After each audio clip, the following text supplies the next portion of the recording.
What is going on, guys? Welcome back. Commentary for you. More commentary for you. I'm going to actually divulge a little bit here, more than I normally do. If you watch my channel, you know that I generally keep my videos very tight, very specific with how I do my commentary. If you listen to the podcast, I do with Jimmy Smith. If you support my Patreon, you know, generally in those areas, I'm much more loose with my dialogue and my verbiage and how I present things. So I wanted to take a couple minutes just behind the scenes here. I didn't realize that Howard Finkel had passed until this morning.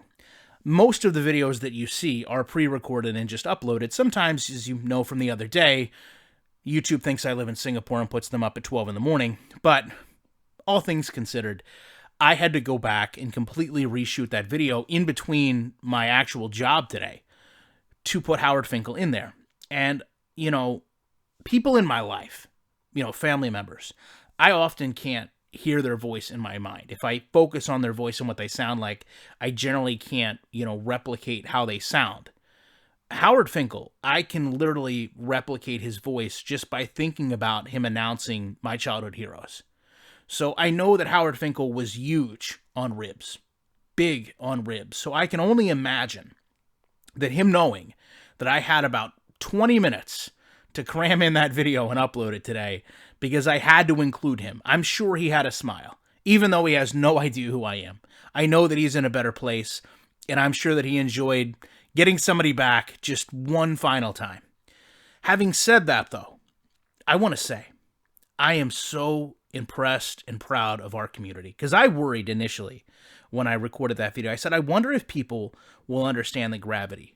I wonder if they'll truly understand what's going on here and how monumental and important it is.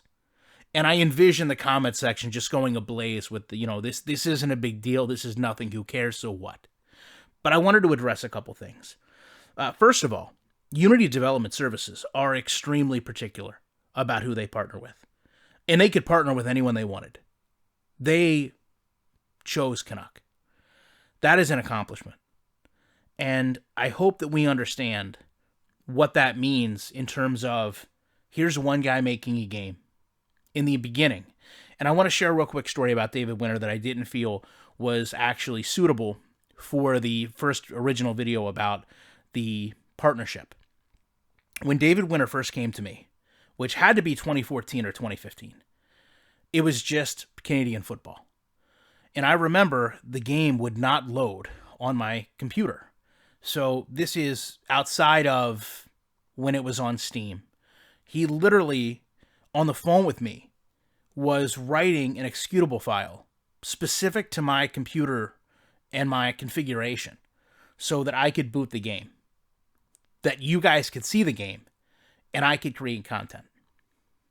At the time, I was no different than Adam, and I'm really still no different than Adam, but I say that because my channel was much smaller than it is today. There was no guarantee that he was going to get more than, say, 500 views on the video, and it's likely that the feedback may have been negative based on the fact that the product was just still even nowhere near where it is today. But that's the type of dedication he has.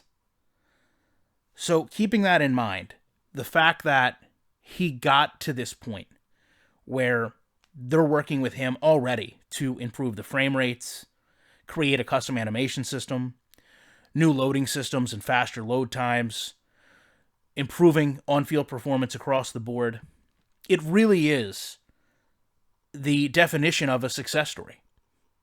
I mean, if you think about it, in a world of scenarios where companies come out and say, a step in the right direction, this company took a massive step in the right direction. And not only did they not tell us initially, but they immediately started to utilize it. They could have easily said, well, we have these resources, but we're going to use them towards next year's development, meaning when we go to the next-gen consoles, not the current release. But they chose to immediately push and make the best product. And I think that's what got everyone at Canuck in this scenario, is constantly trying to make the best product they could with the resources they had. One of the other points that somebody brought up is, boy, this has to put fear in EA. And if you watch my channel, you probably know I do the best I can to keep everything separate, because I feel like really that's only the fairest way to go about it. But I do want to take a minute to give you guys my personal thoughts on that. This may be the best thing that could happen to EA.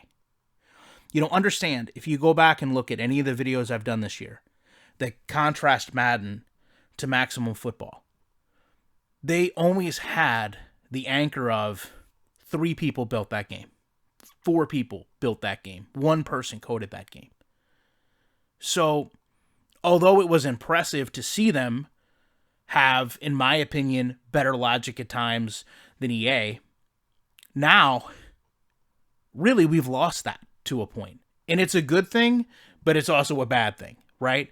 Because now you give the community the outlet, you give EA the availability of saying, well, you know, that's produced hand in hand with Unity.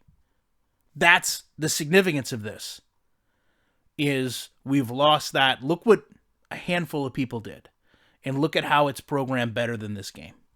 Having said that, I do know if they can continue to push forward the way David did, which can really only be described as a relentless pursuit of making the best game that the community wanted. I mean, I don't know if some of you guys remember when you go back and you talk about the logo editor, when you talk about the replay feature, when you talk about the dynasty mode, he gave us the option. In many cases, he put up a poll and asked us what is most important now. The logo editor is a prime example of that. And then he went out and executed it. If they can keep that motivation now on a full team, I don't even begin to know how quickly things can come together, how fast a game can improve, how much you can expect to see from year to year. In many ways, we have our own ideologies of what we can expect a game to achieve from year to year. But to be fair, I think what they've done now, just with that small team, has kind of changed those expectations. I mean, we saw a game literally go from an 8-team structure in a single season mode to a full-blown college dynasty with recruiting and coaching and depth in a single year with a handful of people. What do you do when you have, I don't want to say unlimited resources, but based on what he was working with before, comparatively unlimited resources?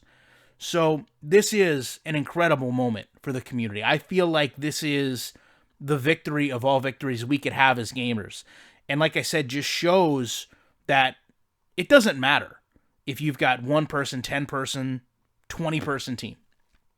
If you have a game in any genre and you're going to listen to the customer, you're going to respect the customer, and you're going to put in the effort to create the best product you can, there is nothing that's not possible. There's nothing that can't happen. And I know that some people were, in a way, disappointed because it wasn't a league, it wasn't a collegiate offer. But my response to that, to close this, would be quite simply, understand that this game got to where it is based off hard work and dedication. And it ultimately brought Unity to them. Imagine if that same hard work and dedication brought another league to them. And don't forget, this game already had a league associated to it with the Spring League. So it's not as if they didn't already have a league supporting it. It just may not be a league that you guys all recognize or think of when it comes to the game, based on the fact that it's went down, again, with our community desires, to the college football genre. I appreciate you guys checking this out, and you know I will be back in the week with more commentary.